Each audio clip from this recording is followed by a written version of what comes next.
nós vamos falar sobre moda. É novidade aqui no Cultura em Ação. Vamos saber como funciona a moda. Eu vou receber ele, o crítico de moda, Daniel Amaral. Olá, Daniel, seja bem-vindo ao programa Cultura em Ação. Tudo bom? Fique à vontade. Bom, eu vou te falar que eu não entendo nada de moda e eu tenho certeza que muita gente em casa, então eu vou pedir para você começar a explicar para a gente o que é moda. Bom, moda, segundo o dicionário, vem de costume, né? Então, todos os nossos costumes estão relacionados e ligados à moda. Desde a antiguidade, muito antes de Adão e Eva. Então, tudo é moda. O termo, na verdade, segundo a história, vem do século XV, mas o costume é uma coisa muito antiga, né? Os nossos ancestrais já vestiam moda, já faziam moda. Eles fizeram uso de pele animal, o que hoje não é mais moda, é considerado cafona, por exemplo, antiquado. Usar pele é, inclusive, politicamente incorreto. Mas os nossos ancestrais fizeram uso disso, então eles já faziam moda. A Cleópatra fazia moda, as rainhas faziam moda, todo mundo fazia moda. É que não tinha esse título de moda. Tinha o título de costume, costume de época, costume histórico, né? Mas moda, a gente Seriam vive... as roupas tradicionais da época. Exatamente. Por exemplo, as rainhas, elas ditavam o que nós hoje chamamos de tendência. A rainha Elizabeth I, por exemplo, ela ditou a tendência dos vestidos muito volumosos, com cintura marcada, que a gente no mercado da moda chama de cintura de vespa, e aqueles redingotes imensos no pescoço. Depois, muitos anos depois, veio a Rainha Vitória da Inglaterra. E isso, a Rainha Vitória criou o modismo da mulher casar de branco. Por exemplo, as mulheres casam de branco e usam buquê, porque a Rainha Vitória foi a primeira mulher a fazer isso.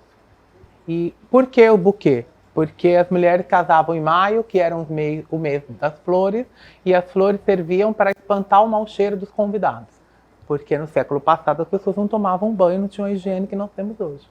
Entendi. E me fala, a roupa que nós vimos hoje, né, no dia, nessa época que vivemos, as roupas hoje servem só para se cobrir? Como funciona a moda na atualidade?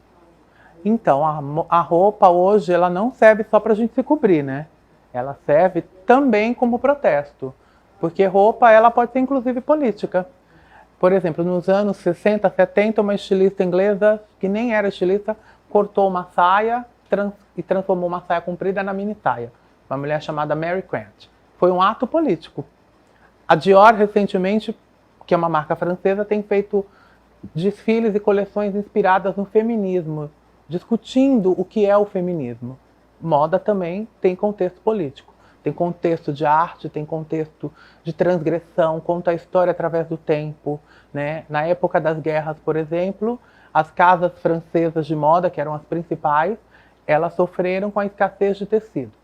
E aí no pós-guerra veio de novo Dior, lançou uma coleção que foi chamada de New Look, que as saias eram muito volumosas, os ternos eles tinham um corte mais arquitetônico. Isso foi inclusive chamado de New Look, apelidado por uma mulher chamada Carmel Snow, que era diretora da revista Harper's Bazaar. Então, moda não é só o que a gente veste, e não tem só contexto ligado a tecido, mas a acabamento, a cultura de informação, sociedade, filosofia, história, tudo. Então, a moda é um modo de viver. A moda é um modo de viver. Até quem vive nu escolhe, faz uma escolha. Eu escolho ficar nu, viver numa sociedade de nudismo. É uma escolha, não deixa de ser um ato de moda. Existe algum criador que, no caso, ele tem uma importância muito grande para a moda? Vários. O principal, que é o considerado pai da alta costura, é um inglês chamado Charles Frederick Worth. Ele criou esse conceito de alta costura. Alta costura, eu vou resumir. É um contexto e um conceito criado na França, que é considerado o país do universo da moda. A alta costura só existe na França. Existem muitos estilistas, designers que falam, eu faço alta costura.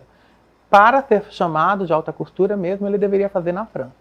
Existe um conglomerado de luxo que detém as casas de alta costura, que antes da guerra eram mais de 100. Hoje, não sei contabilizar quantas são, mas o número de casas de alta costura são bem pequenos. Você sabe quais são as principais de hoje em dia? As principais são, claro, Chanel, foi fundada anos 20 e 30 pela Mademoiselle Chanel, que foi a mulher que usou calça pela primeira vez, criou a bolsa tiracolo para que as mulheres tivessem as mãos livres, criou o vestidinho preto, esse conceito do vestidinho preto ser chique, foi Mademoiselle Chanel. Depois teve Paul Poiret, que é um estilista dos anos 20, libertou a mulher do espartilho. Depois tem Christian Dior com o seu New Look, Yves Saint Laurent, que fazia parte da temporada de alta costura, mas foi um dos primeiros estilistas de nome a desenvolver uma coleção de prêt-à-porter, que é o que a gente compra nas lojas. Prêt-à-porter vem de pronto para vestir. O Yves Saint Laurent saiu na contramão dos estilistas de alta costura e fez parte dos primórdios ali do prêt-à-porter. Mas existem muitas casas, ainda hoje, bem renomadas. Entendi. E o que a última temporada apresentou para as próximas estações? A última temporada aconteceu agora em janeiro, foi de verão, e apresentou muita cor, mas cores flúor, cores muito quentes, porque a gente tem uma temporada diferente. Aqui vai começar o inverno, mas lá vai começar o verão. Então eles apresentaram muitas cores flúor, mas também numa brincadeira usando verde-limão com tons de terra. Valentino fez muito isso. A Dior, por exemplo, fez uma coleção lindíssima inspirada nas cartas do tarô. Então tem vestidos dourados, muito brocado, que conta a história do tarô através das cartas. Tem o enforcado, que é uma carta clássica do tarô, tem o sol, tem a lua, tem a morte. E aí depois também Chanel fez um desfile um pouquinho mais bucólico, com os clássicos da Chanel, que são os casacos de tweed. E finalizou com uma noiva sentada num cavalo branco, com um vestidinho chique, meio anos 20, bem chique. Por quê? Nós estamos vivendo uma fase muito atípica, que é a fase da pandemia. E a moda, como conceito sociológico, ela tem esse direito, esse dever de contar uma história, mas também de nos trazer um pouquinho de sonho. Por que a gente tem que ficar focado o tempo inteiro no moletom e na camiseta velha, na calça jeans? Sendo que a alta costura e a moda, os desfiles, trazem esse contexto histórico e essa situação de liberdade. Então, moda também é um pouquinho de sonho. E as passarelas nos remetem a isso. E aqui no Brasil, quem se destacou? Na história do Brasil tem estilistas maravilhosos. Clodovil é um dos mais famosos, sim, mas teve Denner, que foi um estilista da época do Clodovil, teve Marquito, que era muito famoso pelos bordados. Hoje, o maior nome da moda brasileira é Alexandre Hershkovich, todo mundo conhece. Quem nunca comprou uma roupa do Alexandre já comprou um isqueiro, já comprou um band-aid, já comprou um edredom, né? Mas tem outros nomes brasileiros, né?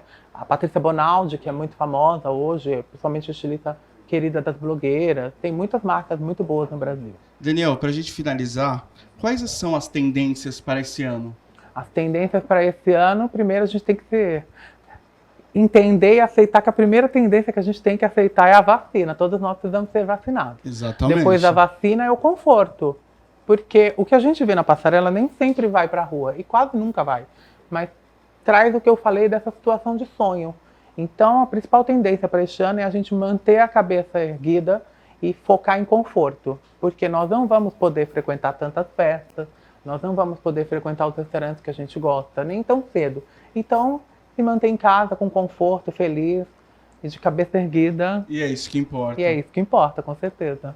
Então, pessoal, nós estamos conversando aqui com o Daniel Amaral. Ele, que é o crítico de moda, e vai trazer agora todo o programa, o quadro Fashionérrimo.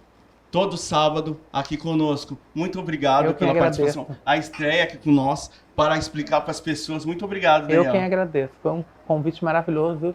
Me sinto muito feliz. Então, até o próximo com o quadro. Até o próximo. Fashionérrimo. Até lá. Até.